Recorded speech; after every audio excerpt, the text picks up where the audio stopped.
নমস্কার বন্ধুরা, আমরা ফিরে এসেছি আবারও একটা গুরুত্বপূর্ণ ভিডিও নিয়ে।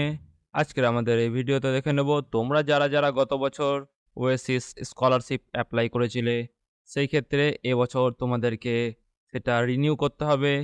সেই ক্ষেত্রে তোমরা কিভাবে রিনিউ করবে? চলো আমরা স্টেপ বাই স্টেপ সম্পূর্ণ এই ভিডিওতে দেখে নেব। আর সেই ক্ষেত্রে তোমরা যারা আমার চ্যানেল এখনও সাবস্ক্রাইব করোনি, সেই ক্ষেত্রে আমার চ্যানেলটা সাবস্ক্রাইব করে বেল আইকনটি ক্লিক করে পাশে থাকবেন। এরকমই তোমরা আপ টু ডেট আর সমস্ত ধরনের স্কলারশিপ আর সমস্ত ধরনের তোমরা নতুন চাকরির বিজ্ঞপ্তি আমার চ্যানেলে পেয়ে যাবে। চলো তাহলে দেরি না করে ভিডিওটা শুরু করা যাক। দেখো বন্ধুরা, আমরা চলে এসেছি ওয়েসিস স্কলারশিপ অফিসিয়াল ওয়েবসাইটে। এরপরে দেখো আমরা রিনিউ অ্যাপ্লিকেশনের ওপর ক্লিক করব। দেখো তারপরে তোমাদের ডিস্ট্রিক্ট চুজ করা হবে, সেই ক্ষেত্রে তোমরা ডিস্ট্রিক্ট নিজে দিয়ে দেবে। ডিস্ট্রিক্ট দিয়ে দেওয়ার পর দেখো তোমাদেরকে এখানে গত বছরে তোমাদের অ্যাপ্লিকেশন আইডি আর তোমরা পাসওয়ার্ড দিয়ে লগইন করবে। গত বছর যখন তোমরা অ্যাপ্লাই করেছিলে সেই ক্ষেত্রে তোমাদের একটা অ্যাপ্লিকেশন নাম্বার আর তোমাদের নিজের ইচ্ছামতো পাসওয়ার্ড চুজ করেছিলে, সেই অ্যাপ্লিকেশন আইডি আর পাসওয়ার্ডটা তোমরা এখানে দিয়ে দেবে। তারপরে তোমরা ক্যাপচা ফিল করে লগইন করবে। চলো তাহলে আমরা ক্যাপচা ফিল করে সরাসরি লগইন করে নেব। দেখো লগইন করার পরে তোমাদের রেজিস্টার ফোন নাম্বারে একটা ওটিপি যাবে, আর সেই ওটিপিটা তোমরা এখানে ইনপুট করে দেবে। তারপরে সাবমিট ক্লিক করবে, তোমাদের দেখবে পেজটি লগইন হয়ে যাবে। চলো তাহলে আমরা ওটিপিটা দিয়ে এরপরে দেখো সাবমিটে ক্লিক করব। সাবমিটে ক্লিক করার পর দেখো তোমাদের রেজিস্ট্রেশন নাম্বার, তোমাদের নাম, তোমাদের date of birth, all details তোমার শো করবে। তারপরে তোমরা দেখো বাঁদিকে যে তোমার ৩টে ডট রয়েছে, সেই ৩টে বা অ্যাকনোলজমেন্টটা অবশ্যই তোমরা ডাউনলোড করে প্রিন্ট আউট করে নিজের কাছে অবশ্যই রেখে নেবে। নতুন অ্যাকনোলজমেন্টটা তোমরা প্রিন্ট আউট করে নিজের কাছে রেখে নেবে। এরপর দেখো তোমাদেরকে ৩টে লাইনের উপরে ক্লিক করে তারপর তোমাদেরকে দেখো রিনিউ অ্যাপ্লিকেশনের উপরে ক্লিক করতে হবে। সেক্ষেত্রে তোমরা ভেরিফাই ডিটেলসে ক্লিক করে নিজের অল ডিটেলস দেখে নেবে। তারপরে তোমরা রিনিউ অ্যাপ্লিকেশনের উপরে ক্লিক করবে। ক্লিক করার পর দেখো তোমাদের কাস্ট সার্টিফিকেট নাম্বার এখানে শো করবে, তোমাদের অল ডিটেলস এখানে শো করবে। সেই ক্ষেত্রে তোমরা দেখো অ্যাটেন্ডেন্স স্ট্যাটাস যেটা রয়েছে সেটা তোমরা নিজের এই বছরেরটা দিয়ে দেবে। তারপর দেখো total marks in last exam, তোমরা যেই ক্লাসে পাস আউট করলে সেই ক্লাসের তোমরা কত নাম্বারে পরীক্ষা ছিল সেই নাম্বারটি বসিয়ে দেবে। তোমরা কত পেয়েছিলে সেই নাম্বারটা এখানে বসিয়ে দেবে।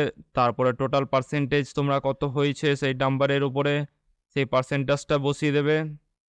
যেহেতু আমার ক্যান্ডিডেট মাধ্যমিক পাস করেছে, দেখো 700 এ পরীক্ষা হয়েছিল, সে টোটাল নাম্বার পেয়েছে দেখো 521 নাম্বার সে পেয়েছে। সেই ক্ষেত্রে তার টোটাল ওভারঅল পার্সেন্টেজটা আমি এখানে দিয়ে দেবো। তার ওভারঅল পার্সেন্টেজ রয়েছে দেখো 74 পয়েন্ট। চলো এরপর আমরা দিয়ে দেবো দেখো তোমাদের এখানে টোটাল অ্যাটেন্ডেন্স ডে দিয়ে দেবে, তোমাদের কত দিন অ্যাটেন্ডেন্স ছিল সেই অ্যাটেন্ডেন্সটা তোমরা দিয়ে দেবে। তারপরে দেখো এখানে বলা হয়েছে তোমার কোর্স কমপ্লিট ডেট, তোমাদের যেই ক্লাসে তোমরা তোমরা যেই ক্লাসে পাস আউট করলে সেই ক্লাসটা তোমাদের কবে শেষ হয়েছে। যদি তোমরা মাধ্যমিক পাস আউট করে থাকো সেই ক্ষেত্রে দেখবে মাধ্যমিকের সার্টিফিকেটের উপরে ডেট দেওয়া আছে, তোমরা সেই ডেটটা এখানে ইনপুট করে দেবে। দেখো বন্ধুরা, আমরা ডেট দিয়ে দিয়েছি। তারপর বাঁ দিকে দেখো তোমাদের ইনকাম সার্টিফিকেট আপলোড করতে বলা হয়েছে। তোমরা অ্যানুয়াল ফ্যামিলি ইনকাম ওখানে দেখো শো করবে। তোমরা সেম ইনকাম দিতে পারো, আবার তোমরা অ্যানুয়াল ইনকাম বাড়িয়েও দিতে পারো। সেই ক্ষেত্রে আমি বাড়িয়ে দেবো। দেখো গত বছর আমি ৪৮,০০০ দিয়েছিলাম, এবছর ওটাকে আমি ৬০,০০০ করে দেবো। আর ৬০,০০০-এর ইনকাম সার্টিফিকেট প্রুফ অবশ্যই এখানে আপলোড করতে হবে তোমাদেরকে। ভিডিওর ইনকাম সার্টিফিকেট তোমরা আপলোড করলে ভালো, আর যদি ভিডিওর ইনকাম সার্টিফিকেট না আপলোড করো সেই ক্ষেত্রে গ্রাম পঞ্চায়েতের অবশ্যই ইনকাম সার্টিফিকেট তোমরা নিয়ে নেবে। তারপরে দেখো তোমরা স্ক্রল ডাউন করে নিচে চলে আসবে, তোমাদের ইনস্টিটিউট বেছে নিতে হবে। দেখো তোমরা কোন ইনস্টিটিউট থেকে পাস আউট করেছো সেই ইনস্টিটিউটটা বেছে নেবে। তারপরে তোমরা কোর্স বেছে নেবে, তোমরা মানে এখন কিসে পড়ছো। আমার ইনস্টিটিউট বাছা হয়ে গেছে। দেখো আমি এগ্রো ক্লাসে পড়ছি, সেই ক্ষেত্রে আমি এগ্রো ক্লাস চুজ করে নিয়েছি। তারপর date of the joining the class, দেখো তুমি এগ্রো ক্লাসে কোন ডেটে ভর্তি হয়েছো সেই ডেটটা তোমরা এখানে ফিল করে দেবে। চলো আমার ডেট ফিল করা আছে end session of the class, সেই ক্ষেত্রে দেখো ওইখান থেকে ১ বছর তোমরা যে কোনো একটা ১ বছরের ডেট দিয়ে দেবে। সেই ক্ষেত্রে কিন্তু তোমাদের ৩৬৫ দিনের ভেতরে হতে হবে। তোমরা ৩৬৫ দিনের একদিনও বেশি যাতে না হয় সেই ক্যালকুলেট করে তোমরা যে কোনো একটা ডেট বসিয়ে দেবে। চলো আমি ডেট বসিয়ে দিয়েছি। এবার দেখো স্ক্রল ডাউন করে নিচে চলে আসবো। যেহেতু রিনিউ করছি, দেখো তোমার ব্যাঙ্ক অ্যাকাউন্ট ডিটেলস অলরেডি ওখানে দেওয়া থাকবে, ব্যাঙ্ক অ্যাকাউন্ট নাম্বারও দেওয়া থাকবে। তোমরা ভেরিফাই করে নিজের দেখে নেবে ভালো মতো। তারপর দেখো নিচে ওখানে টিক ক্লিক করতে হবে I am providing the bank account number which one seeded with Aadhaar. সেক্ষেত্রে আধার কার্ডের সাথে তোমার এই ব্যাঙ্ক অ্যাকাউন্টটি অবশ্যই লিঙ্ক থাকতে হবে। চলো এরপর আমরা স্ক্রল ডাউন করে নিচে চলে আসবো। আমরা দেখো ইনকাম সার্টিফিকেট এখানে আপলোড করে দিয়েছি। এরপর আমরা স্ক্রল ডাউন করে নিচের দিকে চলে আসবো। দেখো এখানে জিজ্ঞেস করা হচ্ছে রিলিজিয়ন তোমরা নিজে দিয়ে দেবে। দেখো স্ট্যাটাস অফ লিটারেসি, সেই ক্ষেত্রে বোথ প্যারেন্টস আর লিটারেট, মানে মা-বাবা দুজনেই শিক্ষিত। সেই ক্ষেত্রে তোমরা নিজের অপশন এখান থেকে বেছে নেবে। তারপর তোমরা স্ক্রল ডাউন করে নিচে চলে আসবে। তোমাদের ব্যাংক ডিটেইলস দেওয়া থাকবে। দেখো এরপরে বলা হচ্ছে আধার এনপিসিআই লিঙ্কিং স্ট্যাটাস। আমার স্ট্যাটাস দেখো অ্যাক্টিভ রয়েছে। দেখো এরপরে অল ডিটেইলস তোমরা নিজে ভালোমতো দেখে নেবে। ভালোমতো দেখার পরে তোমরা স্ক্রল ডাউন করে সাবমিট ক্লিক করবে। চলো তাহলে আমাদের ফর্ম ফিল আপ হয়ে গেছে। এরপর আমরা সাবমিট ক্লিক করব। দেখো সাবমিট ক্লিক করার পর দেখো তোমাদেরকে এমন প্রিন্ট প্রিভিউ দেখাবে। সেই ক্ষেত্রে তোমরা অল ডিটেইলস ভালোমতো নিজে দেখে নেবে।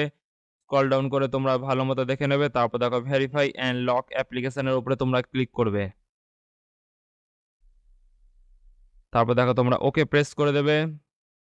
আর you sure want to log, অবশ্যই তুমি ইয়েস করবে। তারপর দেখো তোমাদের ফোন নাম্বারে আর একটা ওটিপি যাবে। সেই ওটিপিটা তোমরা এখানে দিয়ে তারপর সাবমিট করবে। তোমাদের অ্যাপ্লিকেশন সাকসেসফুল সাবমিটেড হয়ে যাবে। চলো আমরা ওটিপিটা এখানে দিয়ে দেবো সরাসরি। দেখো বন্ধুরা আমরা সরাসরি ওটিপি দিয়ে তারপরে এবার দেখো সাবমিটে ক্লিক করব। সাবমিটে ক্লিক করার পর দেখো দেখাচ্ছে ডাউনলোড অ্যাপ্লিকেশন ফর্ম। সেই ক্ষেত্রে আমার অ্যাপ্লিকেশন সাবমিট সাকসেসফুলি হয়ে গেছে। এবার তোমরা নিজের প্রিন্ট আউটটা ডাউনলোড করে নিজের কাছে রেখে নেবে। ভিডিওটা যদি ভালো লেগে থাকে চ্যানেলটিকে লাইক শেয়ার সাবস্ক্রাইব অবশ্যই করবে। ধন্যবাদ বন্ধুরা।